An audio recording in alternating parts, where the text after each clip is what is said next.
So, gender. Shakespeare explores gender roles through the relationship between Macbeth and Lady Macbeth.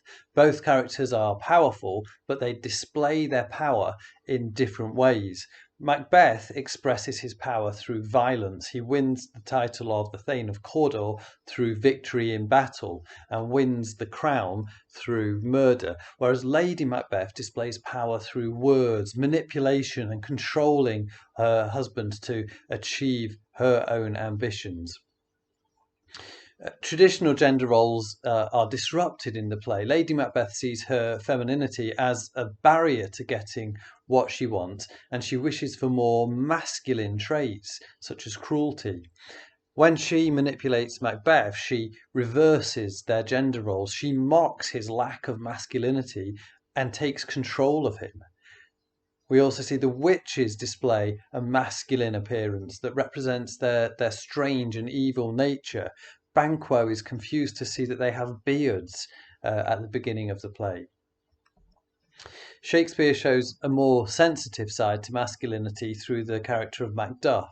When Macduff learns about his son's death, Malcolm tells him to take it like a man, but Macduff replies that he must also feel it as a man. He shows that you don't have to sacrifice feelings or emotions to be masculine. In fact, you should embrace your feelings to be a complete person.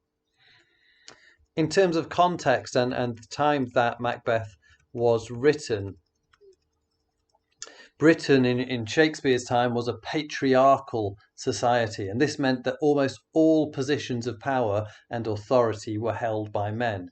Women were essentially treated as property. They belonged to their fathers until they were married, then they belonged to their husbands, and they were expected to obey them at all times. A wife's role was to stay at home, to cook, clean, and care for children.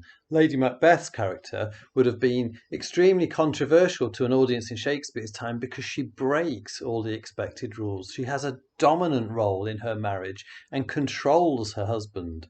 She rejects her womanhood and takes on those masculine traits, and she shows no maternal instincts. She even says that she would kill her own child if she had sworn to do it. At the same time, Macbeth would have been seen as a weak and flawed character because he allows his wife to control him and to dictate his actions. I hope that's useful to you. Thanks for watching. Don't forget to check out our other videos, and I'll see you another time. Bye for now. If you want this information available in written form, then please check out our revision guide on the Twinkle website. There are also a number of other Macbeth revision videos available on the YouTube channel. Thanks for watching. Bye for now.